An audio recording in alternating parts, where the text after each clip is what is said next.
Imagine sitting comfortably in your home.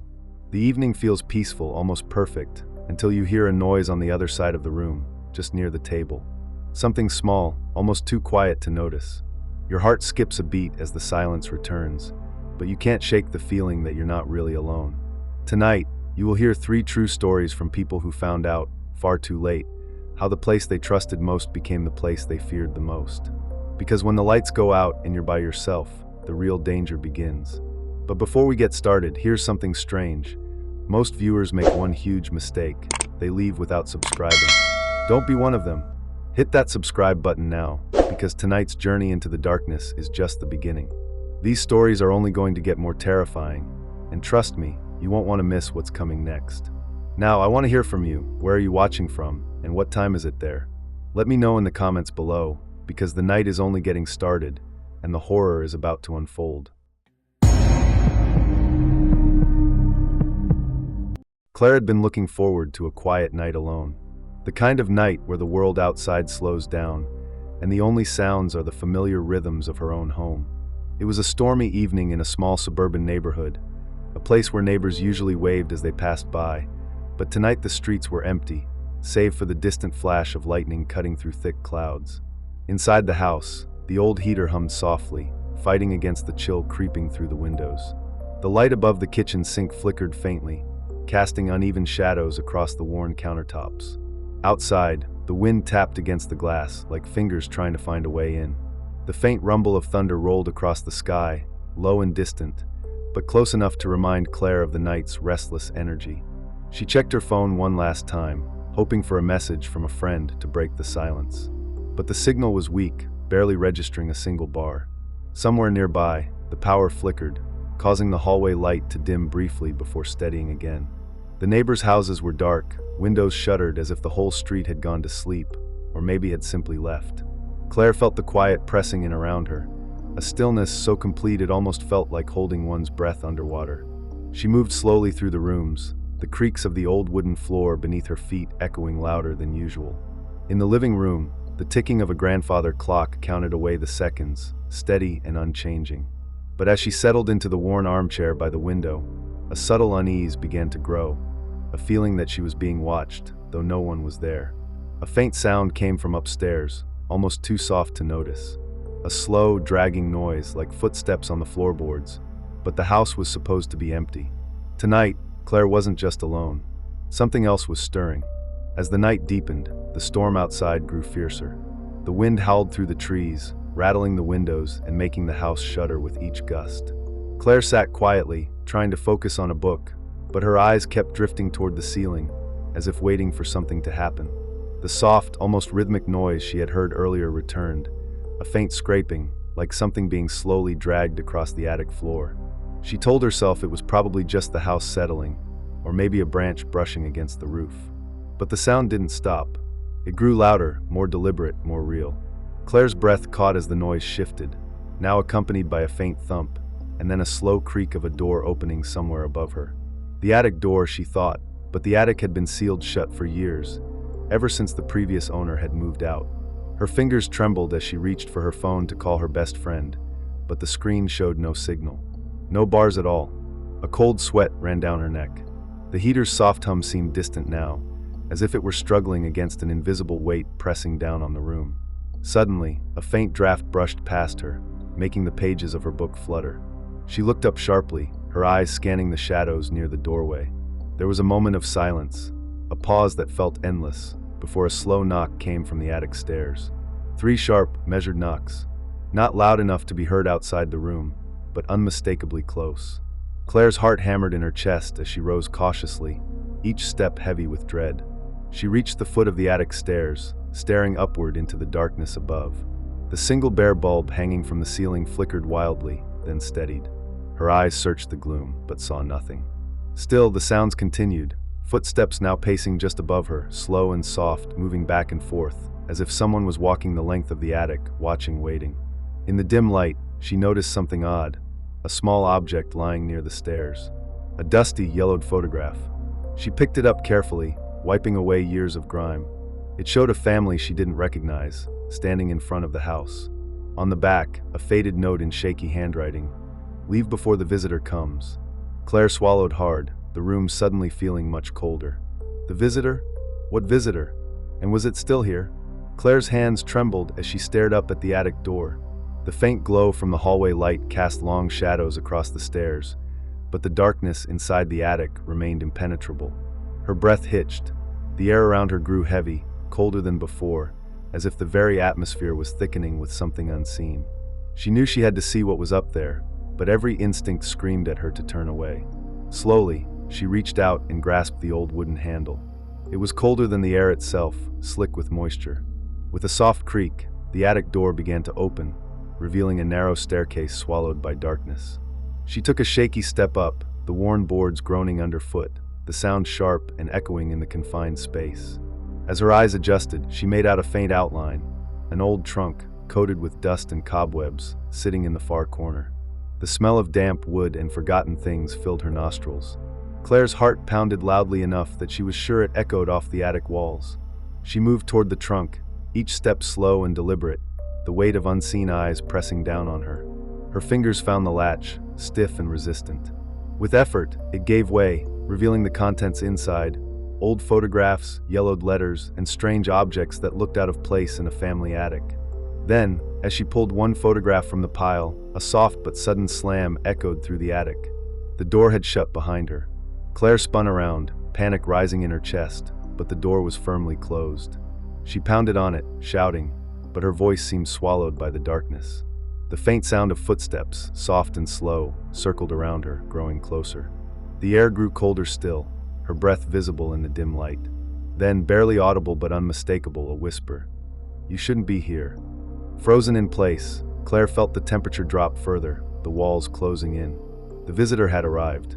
Claire's pounding on the door finally grew faint as exhaustion overtook her. Hours passed, or was it minutes? Time lost meaning in that suffocating darkness.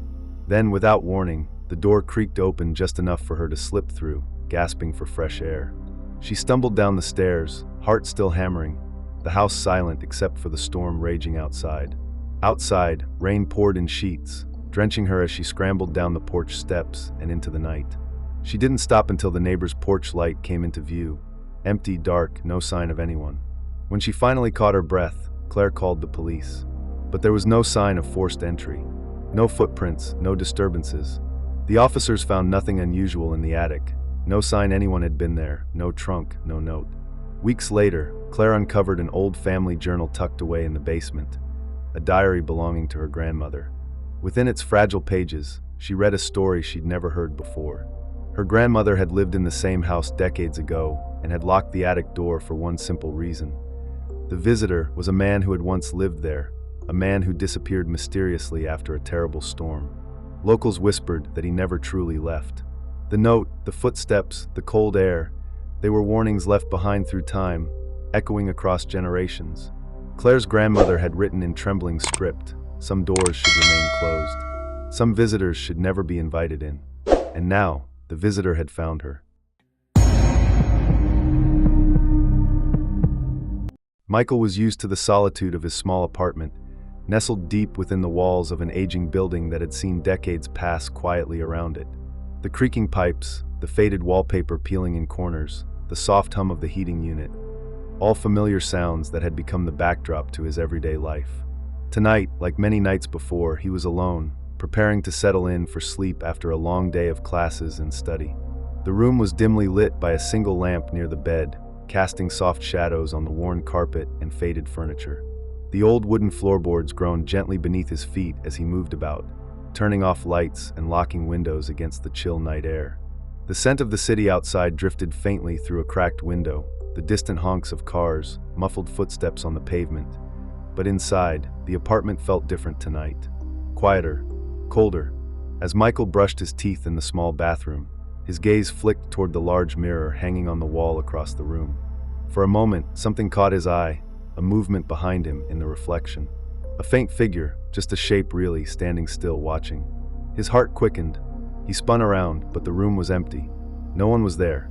Shaking off the unease, he tried to laugh it off, blaming tiredness or shadows playing tricks on his eyes. Yet when he returned to the bedroom, the chill remained. The air was unnervingly cold, biting against his skin, as if someone had opened a window he hadn't noticed. He wrapped his arms around himself, scanning the room once more, eyes settling on the mirror again.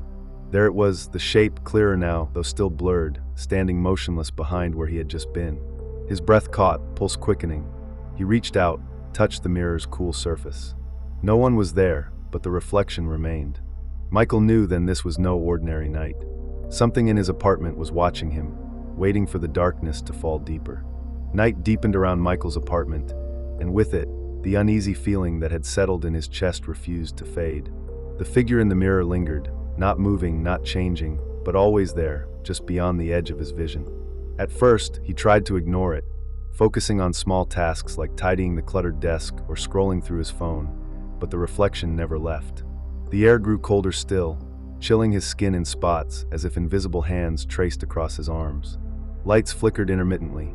Once the bedroom lamp dimmed sharply before brightening again, and the soft glow of his laptop screen seemed to warp, the image flickering in a way no device should.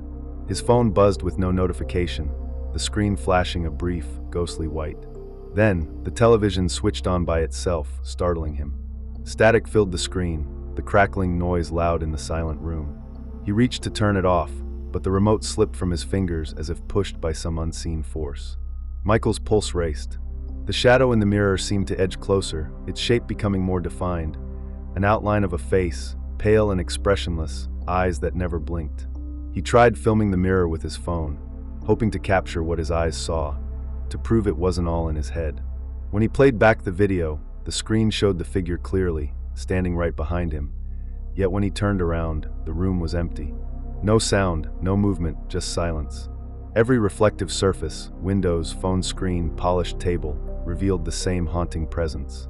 Covering mirrors and closing blinds didn't help. The figure watched him, patient and unmoving, an uninvited guest in his own home. With each passing hour, the apartment felt less like a refuge and more like a trap. Michael's breathing grew shallow, the cold crept deeper into his bones. He wasn't sure how long he could stay awake, or if staying awake would even keep him safe. Michael's unease had transformed into outright terror. The night stretched on endlessly, shadows creeping closer with every passing minute. The figure in the mirror no longer stayed still. It moved, slow, deliberate, stepping forward within the glass's reflection, but never crossing the threshold into the room itself. Its face, once vague, had sharpened into something cold and unreadable, pale, without expression, eyes fixed in a hollow stare. His heart pounded so loudly he feared it would give away his presence. He clutched the edge of the desk, knuckles white, eyes locked on the mirror. Then suddenly the reflection shifted. The figure's lips parted, but no words came. Instead, a low, almost inaudible whisper echoed inside his mind, a sound not carried by air but by some deeper force. "You see me, but you cannot leave." Panic surged through Michael as the apartment's temperature plunged. His breath clouded before him as frost crept along the edges of the window pane. The TV, long since silent, burst to life again, broadcasting a distorted image of his own terrified face, frozen mid-scream. Lights flickered violently, shadows danced wildly along the walls. Then, the impossible happened. His reflection froze, but the figure behind him did not. Within the mirror's glass, the dark shape reached out, fingers stretching forward, breaking free of its own reflection. Michael's gaze locked on those silent, unblinking eyes as the figure leaned closer, almost crossing over, trapped between two worlds. He turned sharply, desperate to confront what was behind him. But the room was empty. The cold was all that remained, pressing down, suffocating, as the silence swallowed his frantic breathing.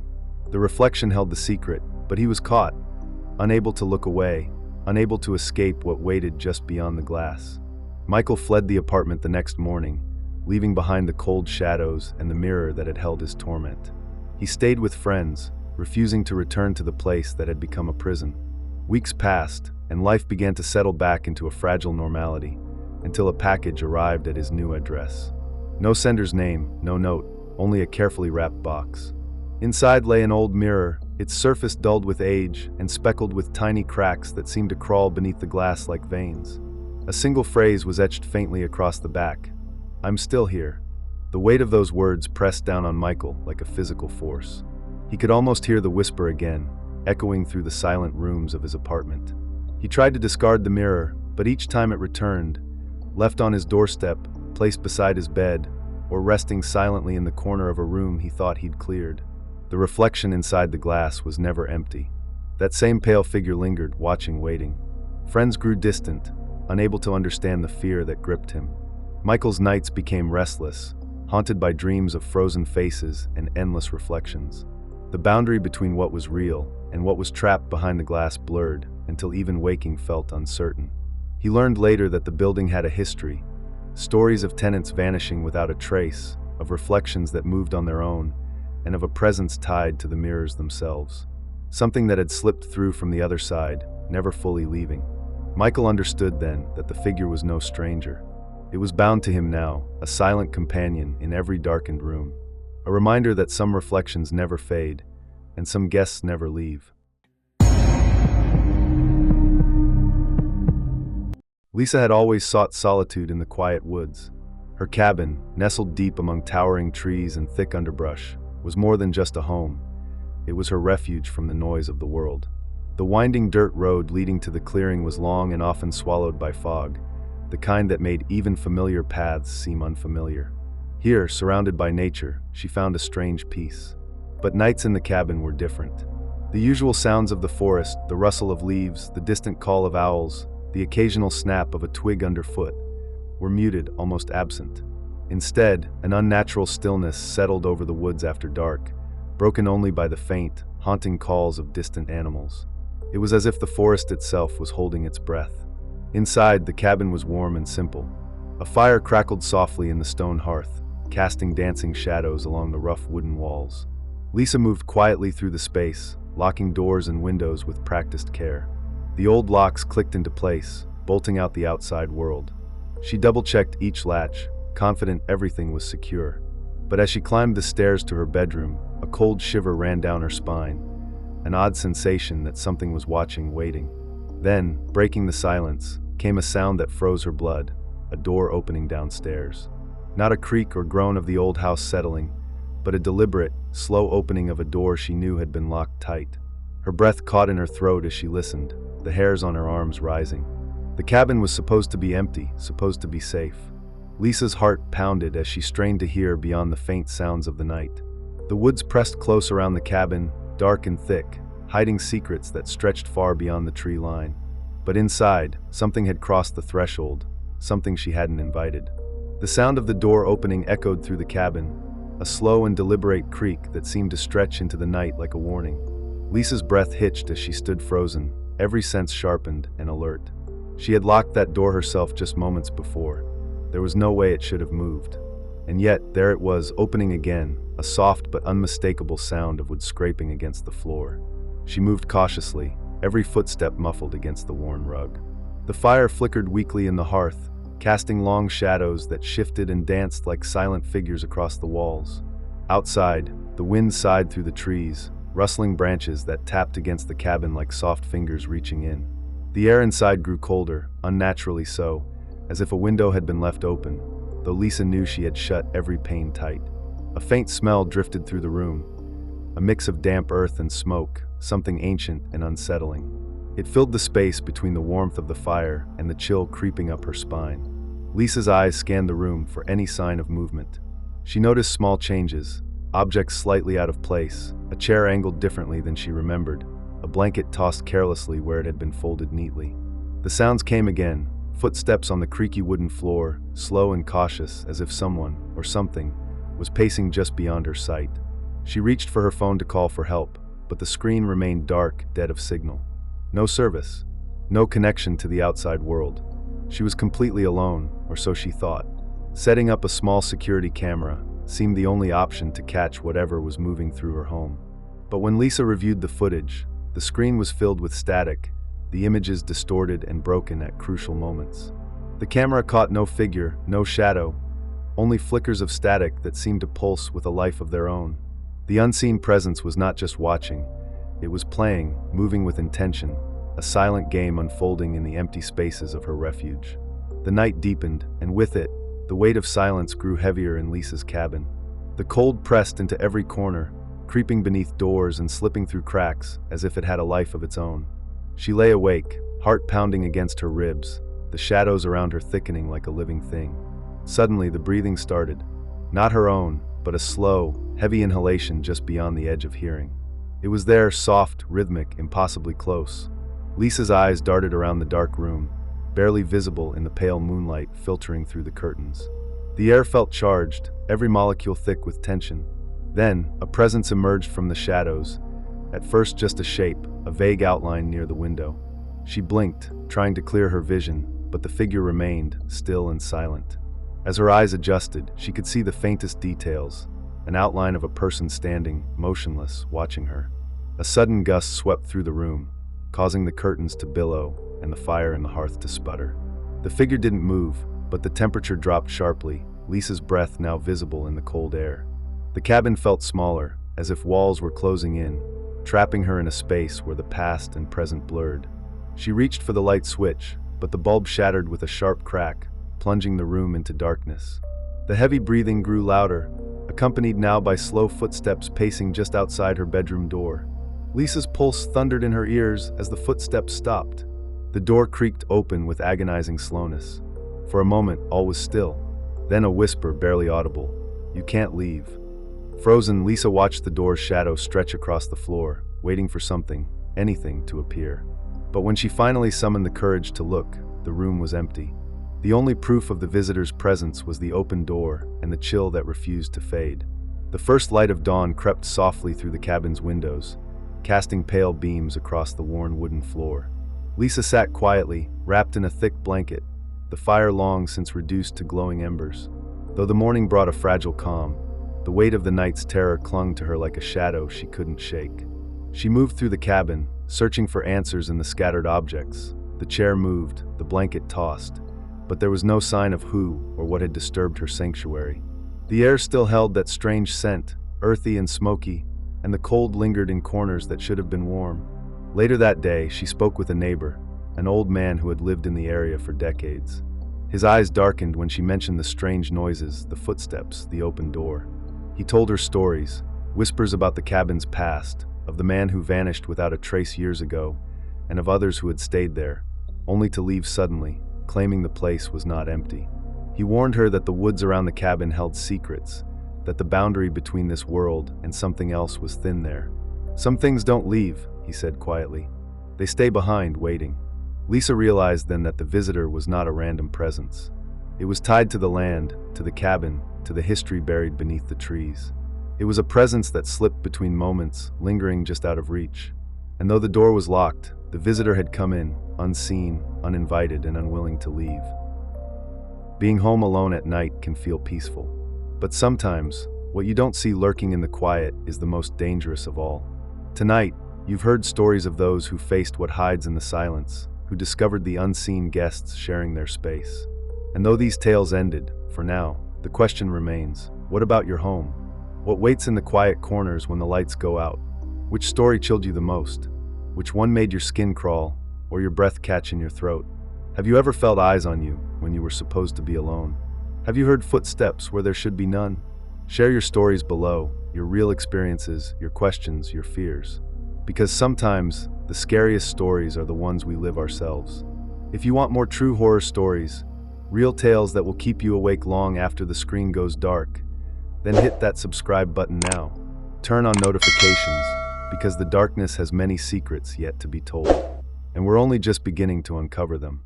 Stay safe, but stay watchful.